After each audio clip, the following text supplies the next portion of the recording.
And I want to just introduce you all to Daniel Covington. Daniel Covington is a local Hood River, Oregon guy. He's an ecologist. He's very interested in mushrooms and in microdosing in particular. And Daniel has served as a microdosing coach for people. And he is here today to give us an overview of what microdosing is for. And uh, I'm just really here to learn. I'm looking forward to this. Daniel, take it away.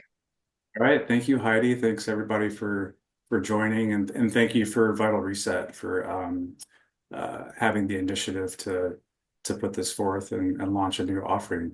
So I'm happy to be here to talk about it. If we're going to talk about microdosing, we need to understand the larger thing together. Macrodosing, the full spectrum psychedelic experience, whatever term you choose to apply to it. And I'd like to start with this because this is of the utmost importance for anyone involved with psychedelics. And I mean anyone. So novices, those who are just curious, experienced psychonauts, training instructors, licensed facilitators, integration specialists, anyone interested in the political or economic aspects of the psychedelic space.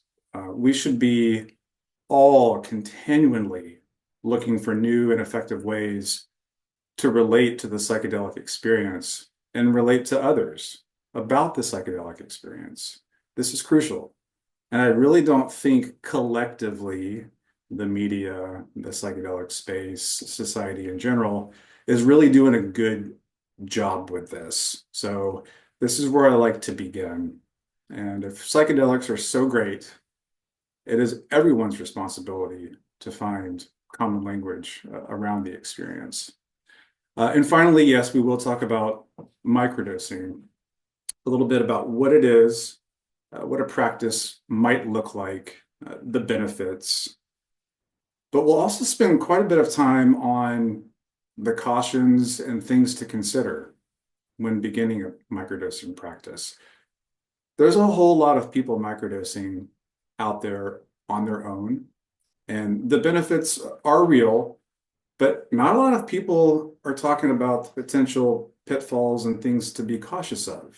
And those are really the most important things to learn about microdosing. As Heidi mentioned, I'm an ecologist and a longtime student of plant medicine. I'm not a medical professional or a mental health care practitioner, and I'm not employed or compensated by Vital Reset. I'm just here to share my knowledge and personal experiences. And I'm also here to clarify my own voice around psychedelics because I'm developing a psychedelic education platform that I hope to roll out next year. So this is a great opportunity for me as well. Also, there are some pre-existing conditions and potential medication interactions that might affect one's ability to safely try psilocybin or other tryptamine psychedelics. So for questions around that, please contact Vital Reset or follow up with me and we'll find the answers you're looking for. But I won't be delving into that topic today. So thank you, Heidi. I'm Daniel Covington. I'm a husband, dad, and I've been a consulting ecologist with specialties in botany, stream restoration, wetland ecology for over 25 years. And I've been microdosing psilocybin off and on for just about as long, for about 25 years. I've had a few full spectrum, full dose experiences, but most of my engagement with psychedelics and with psilocybin has been with microdosing. So I started thinking and speaking more and more about psychedelics during the Measure 109 campaign. And I worked with dozens and dozens of folks over the past 5 or 6 years, mainly around helping people build a common ground understanding of psychedelics and coaching people on how to build a microdosing practice. So being a consulting ecologist can be difficult, just like any career. One of the biggest challenges is communicating with all the stakeholders of a project. We have natural resource agencies involved, private and public clients with varying backgrounds and motivations, other team members like engineers and lawyers, all with varying degrees of understanding and with different agendas. So the biggest challenge is developing a common ground understanding and a shared language about the goals and like environmental constraints of a project that I would work on. This really involves connecting with your audience using relatable concepts, stories, examples, things like that. So building connection and common ground is crucial for any communication, but it's especially important for communicating about psychedelics, something which is classically difficult to describe and talk about. Ineffable is the catch-all term typically used to describe the psychedelic experience, meaning indescribable. So Vital Reset has invited me here today to talk about microdosing psilocybin, but that conversation necessitates a shared language around the experience itself. I don't care who you are, there is something in life that bothers you.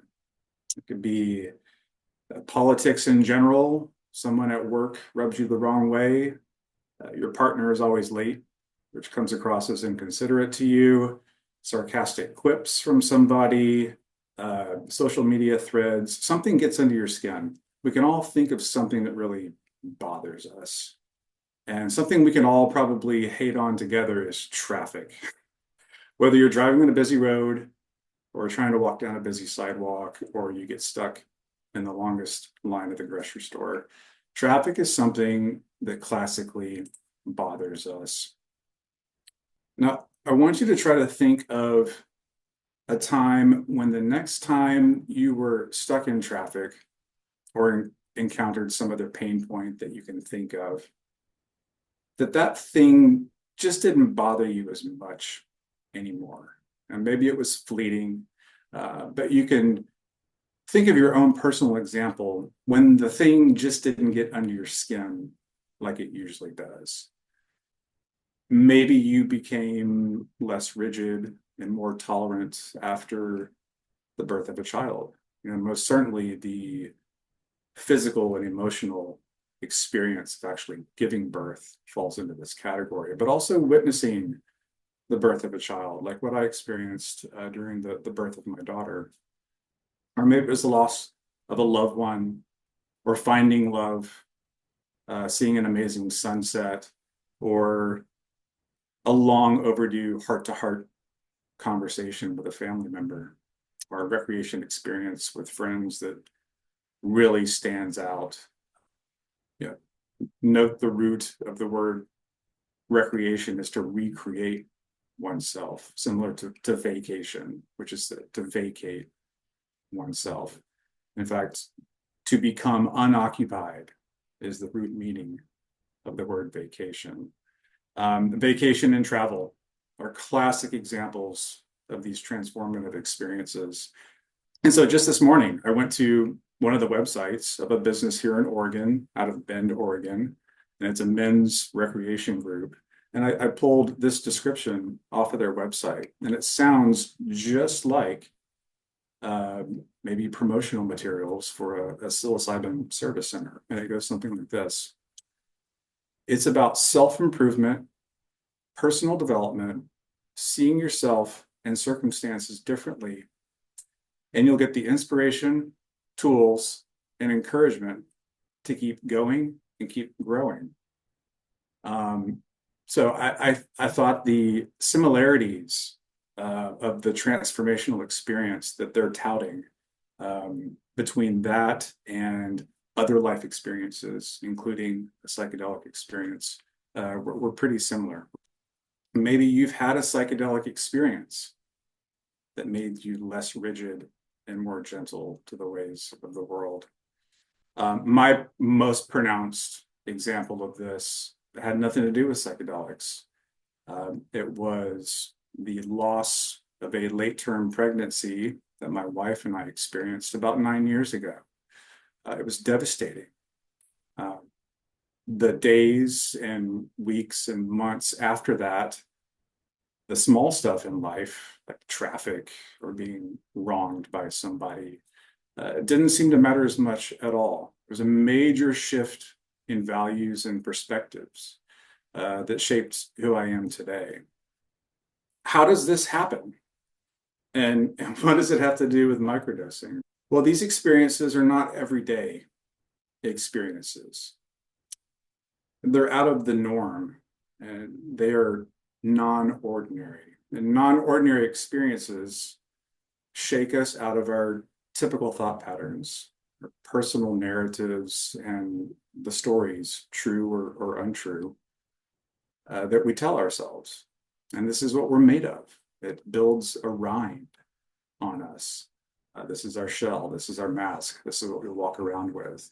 And when those day-to-day narratives are interrupted, we do get a glimpse of our true selves, our authentic selves. The mental noise becomes quieter. This happens to be very therapeutic and edifying because it's honest. It's an honest experience. And so these experiences occasion a shift in perspectives and a reconsideration of values and priorities. And I love this. Like I said, I've been working with people over the past few years, primarily around microdosing. But to quote someone that I've been working with who was a functioning heroin addict for over 35 years, who pretty much had a rebirth and a new lease on life after starting a microdosing practice. And he said, it just became harder to lie to myself. So it's a confrontation with self. And again, that can be uncomfortable sometimes, but in the end, it's very edifying because it's an honest experience. And I find that we need more of that. Something the other day really reminded me of the essence of the psychedelic experience. I love this time of year for many reasons, but the changing foliage is one of the main reasons. And I was out for a walk the other day and saw some amazing maple leaves that had fallen on the ground. And what made them so striking wasn't really their color, but it was how prominent the veins were in the leaf. The leaf veins became really, really prominent as the dominant green pigment, chlorophyll, started to recede. And it starts to recede from the edges of the leaf first, and then it crowds along these major leaf veins, and it really makes it pop out. And so now these really dark veins are coursing through this nice yellow color. But the yellow color has always been there. The leaf doesn't change to yellow, just the yellow becomes visible when the day-to-day mask fades away. And so what's left over is the core, the defining nature of what that leaf really is. And it was a really apropos and good reminder to me about the essence of the psychedelic experience, or any other instance of transformation. It doesn't really change who you are. It reveals to you your authentic self, who you've been all along. So during and following these experiences, our thoughts and convictions can take on a whole new agency, a new gravity of meaning. An alcoholic who undergoes a psilocybin experience with the intent of quit drinking may receive an extra loud and clear message during that experience that drinking is ruining his life. And if he's open and integrates that message into his life moving forward, maybe he can quit drinking. Another way I like to language this and other experiences like this is that they move your heart. These are heart-moving experiences. Witnessing your child being born is a heart-moving experience. A tragic or arduous life experience is heart moving. During a psychedelic experience, it may be the heart moving realization of how alcohol is impacting your life, going along with the previous example. Or it may be a deeper realization of the love you have for your family. Or the heart moving experience could be the anxiety that you may encounter during a psychedelic experience. Quite often, anxiety is the heart moving experience during a trip. And the reconciliation and the repair of that anxiety during the latter part of the trip or during your journaling or integration that occurs following the experience often is the therapeutic magic of it all. And, for several years, I've been using this term heart moving to describe the psychedelic experience. And there was a recent study published in the Journal of Psychopharmacology indicating that this might actually be the case. This study, and I'll just read from it, identified a notable connection between the psychedelic compound NN-DMT and the specific patterns of heart activity. Now, NN-DMT is a chemical constituent of psilocybin. Psilocybin is 4-phosphoryloxy NN-dimethyltryptamine, NN-DMT. So psilocybin and DMT are not the same things, but they're very close cousins. Researchers observed that during DMT experiences, there is a unique simultaneous activation of both the sympathetic and the parasympathetic nervous systems, which is very, very uncommon, non-ordinary, you might say. This balanced autonomic state was linked to participants reporting profound spiritual insights during their experiences and enhanced well-being 2 weeks after the experience. So one of the main points I want to make today is that the psychedelic experience is just one member on a family tree of experiences, experiences that we call non-ordinary compared to our day-to-day lives, or heart-moving experiences. Inherently, these experiences are vastly different from each other, but the mechanisms of change and the operational results are strikingly similar. So what kinds of change are we talking about? Well, change could include reductions in fear, reductions in anxiety and depression, increases in confidence and self-love, becoming a better parent or partner, alleviating addiction. And there's a lot of other operational results from non-ordinary heart-moving experiences. In summary, these experiences can leave us thinking, feeling, and living more ecologically, more we-oriented instead of me versus you. And what is ecology? It's simply developing an appropriate understanding of the relationships between cause and effect in the natural world, which is really similar to a popular definition of consciousness, or the one I like to use, which is an appropriate awareness of the relationships between cause and effect. And in the 60s, psychedelics were known as consciousness expanding substances. So psychedelics and other life experiences have the potential to expand your understanding and think and feel and live more relationally. So why did I spend so much time talking about a full-blown psychedelic experience when this is supposed to be about microdosing? And here's a good example. I was recently contacted by a renowned MD in the Midwest. He's a pulmonologist. And he was curious about microdosing because he's become aware that some of his long COVID patients were benefiting from microdosing psilocybin. And he's become interested in other ways it can benefit him personally. But he made sure at the top of the phone conversation, he wanted to emphasize right away that he was not interested in a big, profound psychedelic experience. And my response was, but that's exactly what a successful microdosing practice can deliver, profound insights and real change. It just happens slowly over time.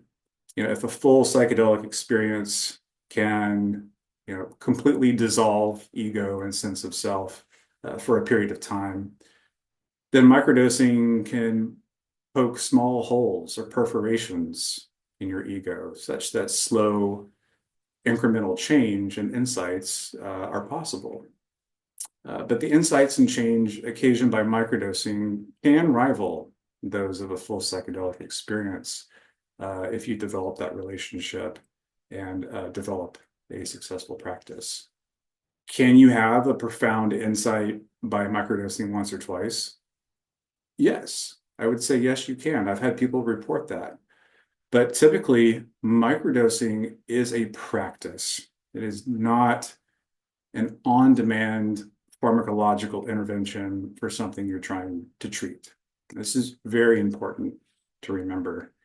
It's just like beginning and maintaining a fitness routine. You don't go to the gym once a month and expect results. You have to build a practice out of it. In fact, just like microdosing, the first few times you go to the gym might be uncomfortable, or the pain point or the group of muscles you wanted to improve by working out more might actually get really sore and feel worse, for the first couple of weeks of your new fitness routine. Microdosing is a practice, and intentional engagement, like with fitness, takes some time. It is not a pill to pop for immediate relief of anything. My experience is that most people see results with microdosing after 3 to 6 weeks, and they start to really realize that they have had some insights and that slow incremental change is happening. And so this should be a major takeaway from today. And microdosing is a practice. And so psychedelics, even at the micro dose, are non-specific amplifiers. They can amplify good feelings, and they can amplify feelings of stress and anxiety and other bad feelings. This is why it's really important to make sure you're in a comfortable, safe space and you're in a good headspace, especially for the first 5 to 10 dose days. Listening to soothing music or a guided meditation can be very helpful. I've worked with dozens of people, like I said, over the past few years, and I always ask them, it's like, all you owe me is feedback. What do you experience? What's working? What's not working? How does it make you feel? And it's a treasure trove of information for me, so I can constantly improve my message around this. And the two most common pieces of feedback in terms of benefits I get from people are the following. Number one, people tend to decrease alcohol consumption. Hands down, the most popular answer. And number two, people feel more optimistic, just in general.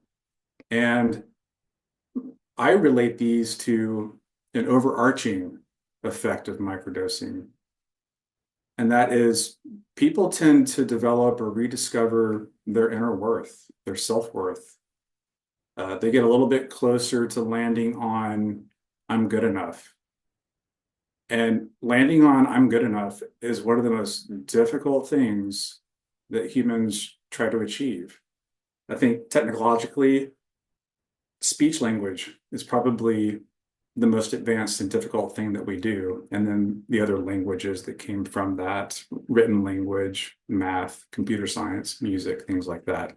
It's extremely complicated, very impressive that we can do that. But emotionally, spiritually, landing on I'm good enough is almost out of reach for us. And I find that microdosing inches us closer to that, or at least gives us a glimpse that that is possible. And when we realize our value and our inner worth, we're much less likely to seek external validation and distractions. This is why we see decreases in addiction, including addictions to screens and social media. You know, people tend to spiral down the rabbit hole of comparison and want when they're addicted to social media. You know, comparison robs you of joy, and finding your inner worth can restore that. So you may have picked up on the fact that I've described some contradictory results of microdosing. On the one hand, I've said that microdosing can amplify feelings of stress and anxiety. And on the other hand, I've touted that microdosing can reduce anxiety and stress, increase confidence, patience, self-love, creativity, and the list goes on.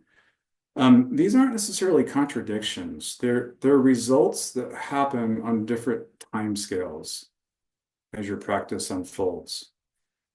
If you take a microdose, you know, the sub-hallucinogenic acute experience of that dose, like 30 minutes or an hour after taking the dose, it may cause some anxiety and discomfort, especially if you were already feeling that way heading into the dose. Or if you're in a comfortable setting and you're in a good headspace, it might amplify the good feelings. That's equally true. But let's just say that you do experience a little bit of anxiety after the dose. This is not a bad thing. And this has happened to me. It still happens to me. But what happens is that it sets me up for an opportunity of repair and improvement, an opportunity to move through that mild anxiety and discover that everything is okay.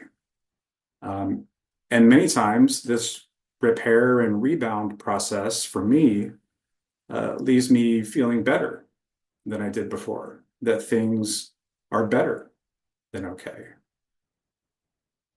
So how do we become more confident, better partners, better listeners, more patient from microdosing practice?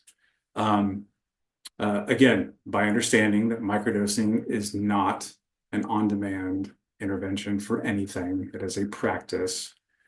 And it's not a pill you pop when you're stressed out. It's really the relationship and the engagement with the medicine over time that delivers these results. This is another big takeaway. Psilocybin has not made me more confident or more creative or a better dad, etc.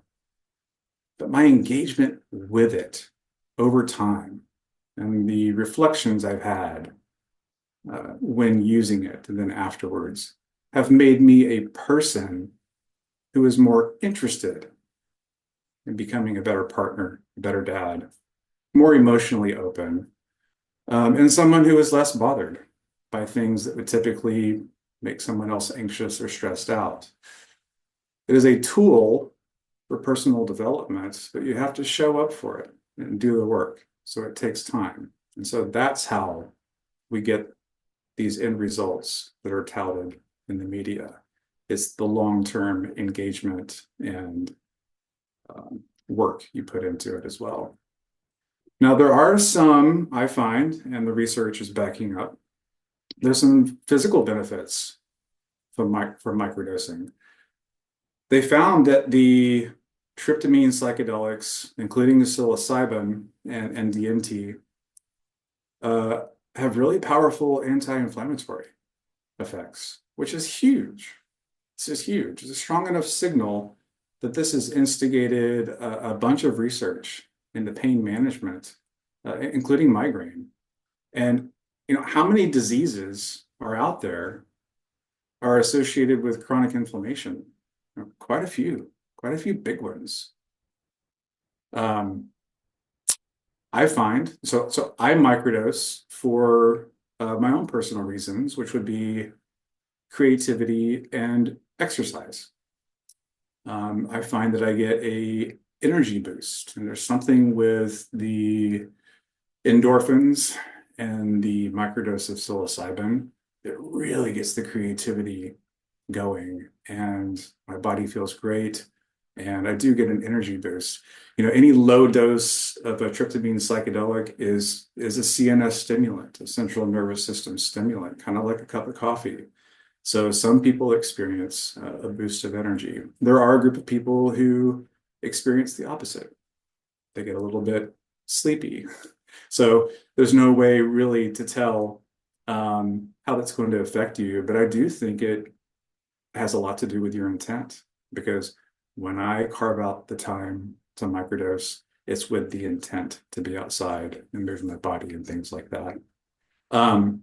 Improved immune response and vitality, directly related to what they're finding is that microdosing can change your gut flora. And we are finding more and more that gut health and the species makeup in your gut of the good bacteria is hugely important to immune response and mood. And so there is a direct connection there between psilocybin and your gut flora. And let's face it, if you're reducing stress and anxiety, your body will be healthier. A depressed person typically has a depressed immune system. And so, to steal Paul Stamets' statement, the opposite is true. If you're able to reduce anxiety and reduce stress, oftentimes our immune system has a positive response. So if we're happy, healthier people, those people tend to live longer and happier lives. I'm not prepared to say it's the fountain of youth drug or anything like that, but if you feel well, you are well. Typically, a microdose would be a tenth, 0.1 gram, to a third of a gram, 0.3 gram of properly dried mushrooms. And I mean cracker dry. They should snap like a twig and not be bendy at all. If they're left out in just atmospheric conditions in a house or something, they will take on moisture super fast.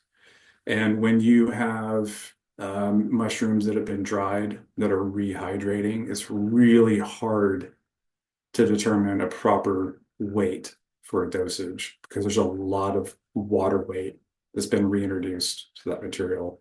And so what happens, sometimes people will try to microdose with improperly dried or cared for dried mushrooms, and they're dosing water. And so it's an underwhelming experience, or they don't feel anything, or they get frustrated with it, and they're really not consuming what they think they are. They're consuming more water than they think. The media and a lot of microdosing literature indicate that microdose is sub-perceptual. Per the original words of James Fadiman, the father of microdosing, I think is what he's known as.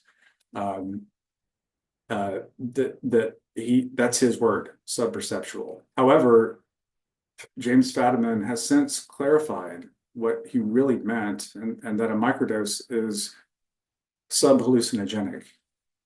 It's not sub-perceptual. You're supposed to feel a little something. Nonetheless, it's always prudent to start small until you learn how a microdose affects you, because we're all different in terms of metabolism and tolerance of psilocybin.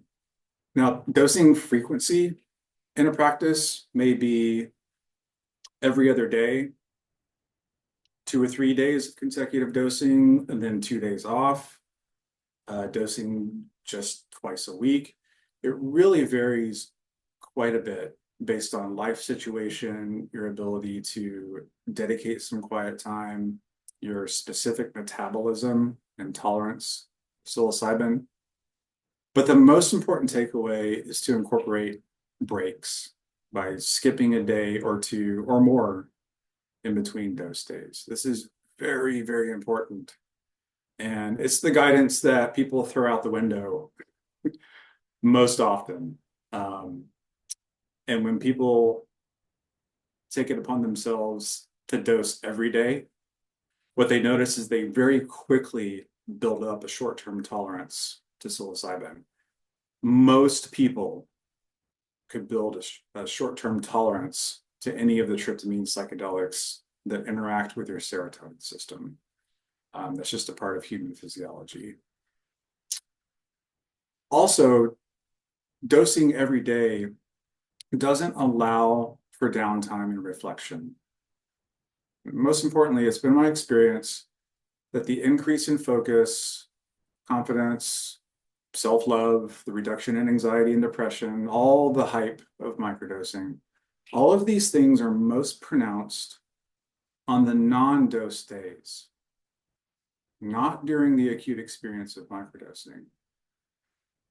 So allowing for some reflection and allowing for your serotonin system to reset on the non-dose days is critical to a successful microdosing practice. And when you begin a practice, it is really important to cherry pick times when you can be relaxed, supported, safe, in a relatively good headspace, essentially guaranteeing that you're going to have a good experience.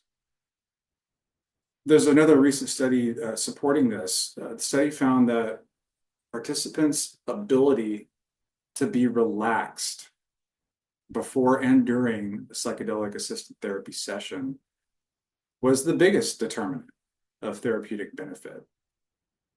So physical setting and mindset are extremely important, especially at the beginning of a microdosing practice. Because microdosing can be a non-specific amplifier of what's going on with your life, it's best to start your practice off on the right foot and begin the practice of feeling well. We spend so much time worrying and feeling bad. Whether we realize it or not, we are actively practicing feeling bad. We need to practice feeling well. I have a friend who was going through a divorce a couple of years ago. He started microdosing, and I was asking him about his experience. And he said he worried less about his divorce, and he felt just more optimistic about the future. He could see past his nose. He could look and see that things are going to be okay. It made him feel better and allowed him to navigate his situation with more patience and self-love. And after a month, he stopped microdosing because he just ran out of the microdosing material, essentially. And so I implored with him to figure out his sourcing issue or engage in some other practice that would continue his trajectory of feeling well. Because it is so important that we treat feeling well like a practice, something you have to show up for. Once you engage in a microdosing practice and learn what it can do for you and how it affects you, you can take advantage of some of the acute effects and actually experience reduced social anxiety, increased energy and stamina, creativity, focus. In fact, extreme athletes will sometimes microdose psilocybin or LSD because it improves performance. How does it do that? Well, they report that things slow down for them. Now, of course, time really doesn't slow down for them, but rather their perception is so enhanced and they are letting in so much more information in real time that they anticipate better and faster, which results in a feeling of time slowing down for them.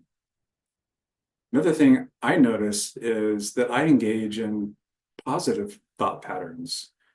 you know how rumination, which is kind of fixating on negative thought patterns and distress, which often accompanies depression, addiction, and anxiety disorders. After developing a relationship with psilocybin over time, I find that I fixate on positive thought patterns. And it really becomes a tool for visualization for me. Visualization is the practice of envisioning something to become better at it or to anticipate positive outcomes. And this is a real thing. It's a really powerful tool. Um, you know, they've had people who can't dunk a basketball, go to the other end of the court and visualize dunking that basketball for a couple of hours. And many times they can dunk it afterwards. It's really, really powerful. So when I exercise and when I stretch and whatever I'm doing while microdosing, I get stuck in these positive thought loops and I envision myself building a business out of psychedelic education. I envision myself having difficult conversations with coworkers or my partner and things like that.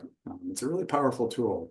Okay, so I want to talk about cautions and things to consider. And this is really, really important because, like I said, a lot of the people who want to promote microdosing shy away from talking about things that could be construed as drawbacks or things to look out for. Like microdosing is perfect, and it's not. It's not for everyone, and there's things to consider. We've already talked about one thing, too often. Microdosing every day. I'm not going to say that's not going to work for you, but most people build up a short-term tolerance. And then plus the insights and the personal growth that lead you to greater confidence and all these other things that we hear about in the media about microdosing, creativity, those happen on the non-dose days. So build in those breaks. It's extremely important. Too much is not always better. And I'm talking about like doubling your dose. If you have a really bad headache, maybe you'll take 3 ibuprofen. It doesn't work like that. This is guidance number 2 that people throw out the window. They say, hey, on Thursday, I had this dose and it was great. I felt great. I got along great with my kids. I had a wonderful day, so on and so forth. And so on Saturday, I took 2 because I had the day off. But oftentimes the story is they get a little bit of anxiety and then they get self-conscious about their experience, that they don't feel well. And then the other people around them can tell that they don't feel well. That amplifies their feelings of discomfort. So more is not better. It's not better. Because it is an amplifier of what's going on, it's really a heart and mind opening. So you have to be mindful of what you point them at. Also, you'll likely become more emotionally open. You may become more easily touched by heart-moving situations or permeable to criticism. This can be uncomfortable and alien feeling for those of us who are not accustomed to being emotionally open. But this is a good thing. And if you find yourself more emotionally open, you probably needed it. But the emotional openness, which can lead you to be more prone to tears during a sad movie, or like I said, maybe more hurt by a coworker's words, this could be most pronounced in the first 10 or so dosing days. But that emotional openness is part of the magic. But it does expose you to the rest of the world around you a little bit more. And it's part of the growth process is learning how to manage that. Time distortion. Usually when I talk to people strictly about common ground understanding around the psychedelic experience, time distortion is right there with a heart moving experience. I put it down here because microdosing is a practice. Um, Oftentimes, there is a distortion of time. You can lose track of time. You know, not in a narcotic way where you completely forget what day it is, or you're not picking your kids up from school or something like that. But my personal example, if I'm on a bike ride and my mind is open and I'm just thinking about, ways to put together this talk or something like that, I don't really notice the tough climb that I'm in on this bike ride. Time seems to go by really fast. Like I didn't even notice it. I mean, we have a saying for this. It's time flies when you're having fun. Having a lot of fun is a non-ordinary experience. We don't go around having tons of fun every day. Um, but yeah, time gets distorted. So in a good way, typically. When we're less beholden to time and we kind of lose track of time, things like creativity and insights and self-love can creep back into our lives. We get cluttered with those negative thought patterns. And sometimes the time distortion is our friend. It kind of shuts some of that down, and we're less metered by time and things that we've done before. But it is something to be aware of. It's common for psychedelics to make us softer, less rigid people, not weaker or more vulnerable, but more permeable to others' opinions and ideas, and just what's going on around us, our environment, the openness that we've been talking about, which is a good thing for the most part. It's how we connect with others. It's how we love. It's how we behave more ecologically. It's how we become more optimistic. Uh, just be careful not to let your optimism and your openness be taken advantage of in this age of misinformation. There's a lot of misinformation out there and a lot of things out there that are not genuine. And I just want everyone to be safe. Just continue to ask questions, be open-hearted, but also take appropriate measures to protect yourself. Next, it's not everyone's trip. Be wary of evangelizing about microdosing. Like, oh my gosh, everyone should be doing this. Not everyone should be doing this. And a lot of people have good closure with their ideals and the way they think, and are guarded and protective of that. So if you want to talk with somebody else about psychedelics or about your microdosing practice and your experience, uh, find a language around it. Find a way to connect with them first, instead of evangelizing from the street corner about psychedelics.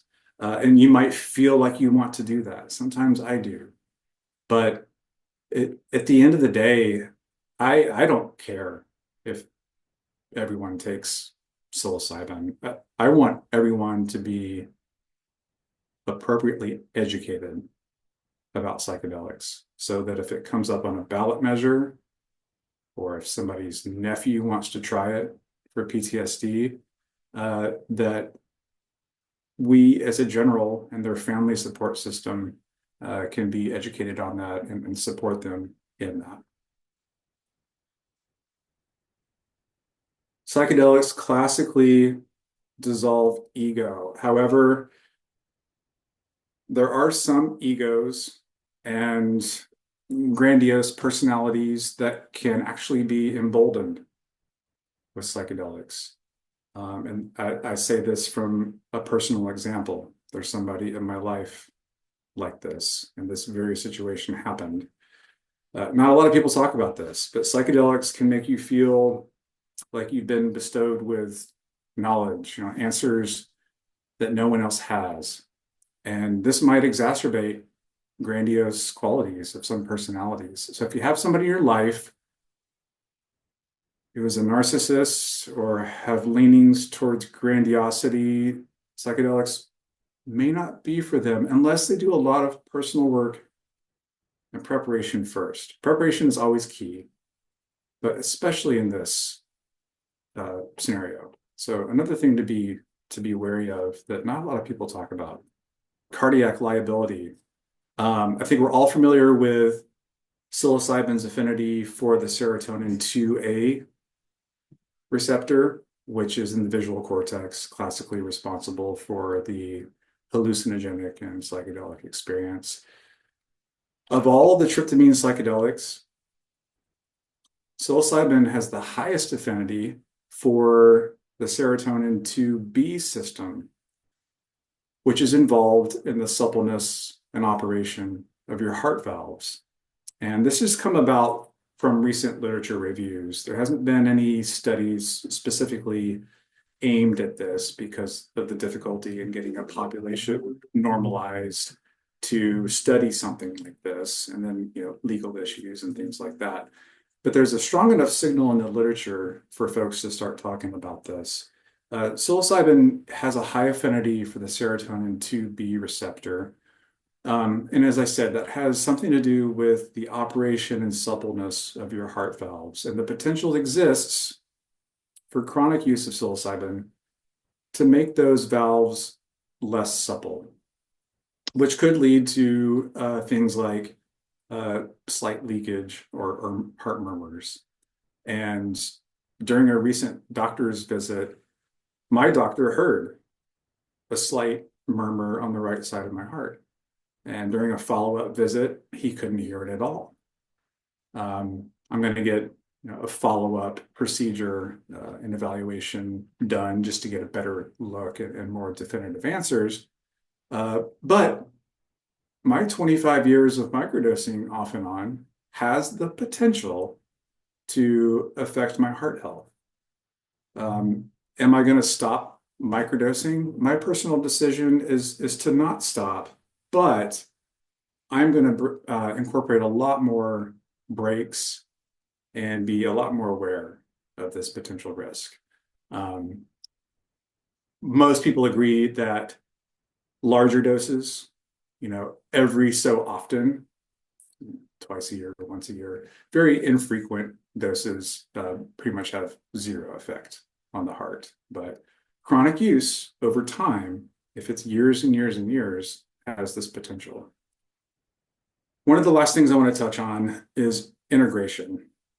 And this is really important in the context of a full psychedelic experience, but also microdosing too. So what is integration? Simply put, it's integrating, incorporating new insights, goals, reflections, traumas revisited, fears overcome into your life moving forward.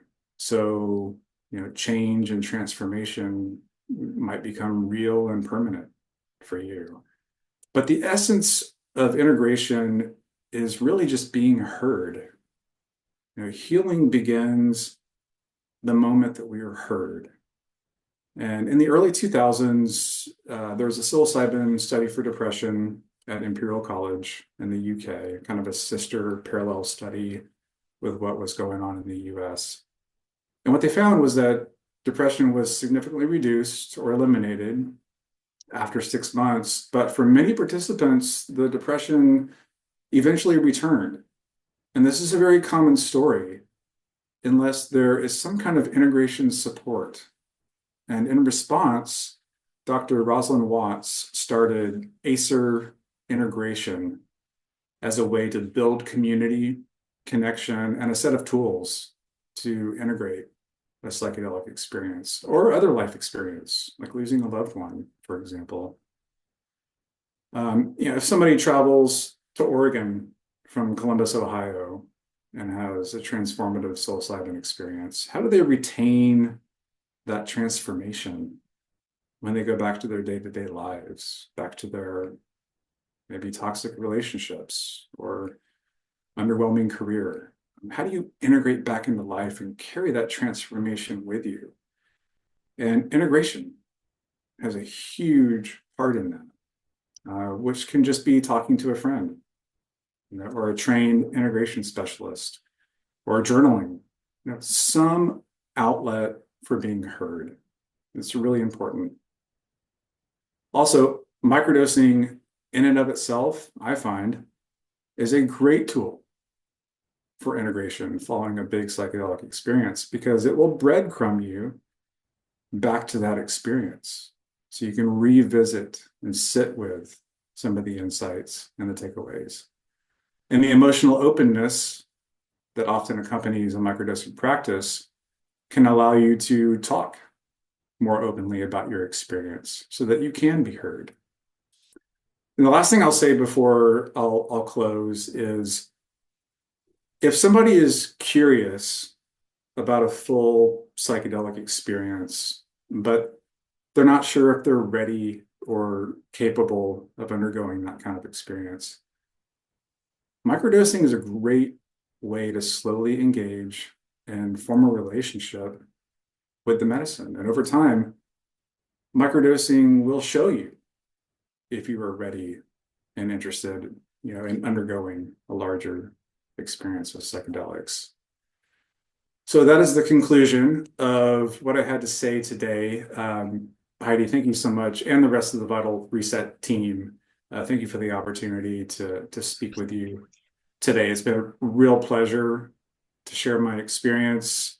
I hope collectively we've made some progress in developing a shared language and a common ground understanding around the experience, and a better understanding around the practice of microdosing. There's a lot more to be said, enough for an entire education platform to be built on it. So please let me know how I can be a further resource to you.